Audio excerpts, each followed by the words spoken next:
Hello everybody, Bram LeGroux here.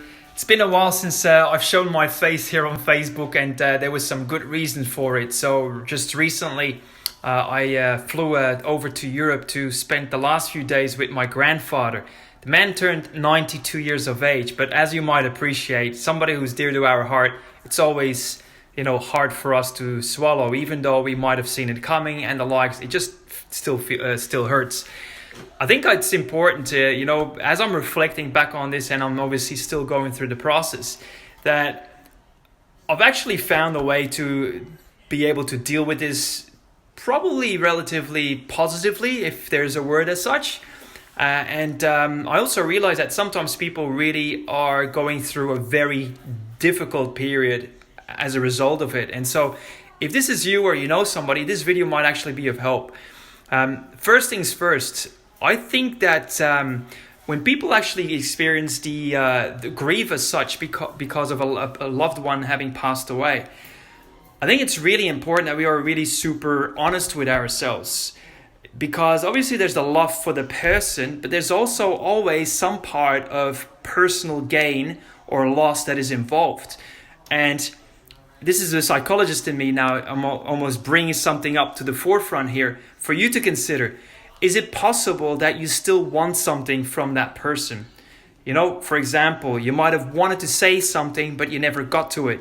Or there was something that was off on your chest and you always swallowed your pride and never voiced it to this person. Or, you might have done something or forgot to do something that was important to this person. Then you feel guilty and bad, and therefore you got some unfinished business, so to speak. Unfinished business of whatever kind, I believe, is one of the number one reasons why people go through a very hard grief stage. And so, as you can hear, my boy is telling me off and I should move. Let me just do that right away. And so I think that, and here I am in his little room. But so to continue on the story, so unfinished business. If you are going or have gone through a grief stage sooner, or later, or, back in the past, I think it's important that you reconsider, is there some unfinished business with the person at hand? Bringing it back to my story, for example, the example here that led me to shoot this video for you is my grandfather and I had a really strong bond. He was almost like my second father during my childhood. I actually grew up with the man in the same house. He lived downstairs, we lived upstairs. And so breakfast, lunches, dinners, even school pickups or drop-offs, the man was there. So he has had a tremendous impact on my life.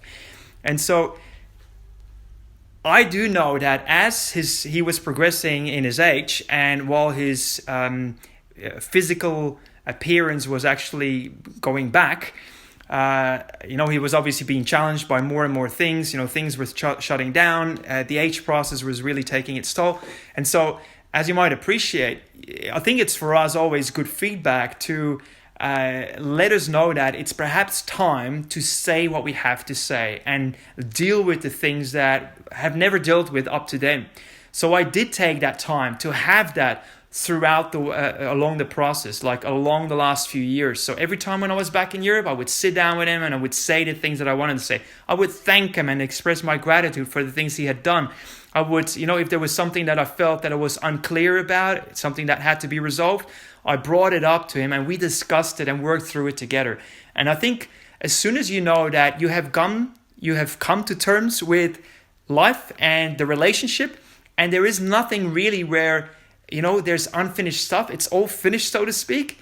When the time is then there, you will find that when, there is, the person passes away, then there's the funeral and the likes. You actually feel kind of relieved in a way, especially if the person went through a hard time physically, mentally, emotionally, and the likes. When, getting older is for most people not a very rosy experience. And so I think that helps in a way when you know that people were suffering, that when they then pass away, you can actually be happy for them that they no longer need to suffer. So that helps, right? But once again, things that you do have in control is what you do with the relationships that one day you might grieve about. And so while they're there, Make sure that you give him the roses, proverbially speaking. Make sure that you tell him the things you want to tell him. Make sure that you ask him the questions that you always wanted to ask him. And make sure that you express your gratitude for everything and that you forgive them for whatever they might have done wrong in your perception. And you also forgive yourself for anything that you might have done wrong by them. Because sometimes we're still, as adults, carrying the weight of expectations that we believe that others might have had about us. And sometimes they keep us small to the extent that we buy into that. So time to release, time to set yourself free, and time to set your relationship free. I think it's a good thing for you to go through the grief process. And it's also a good thing for the person that is about to go to actually be able to go without needing to be held back by any sort of expectations that you might have of them. God bless their souls. Rest in peace, my grandfather as well. And I hope this video was of some benefit to you as well. Please, any thoughts or questions, please post them below. My name is Bram. Thank you.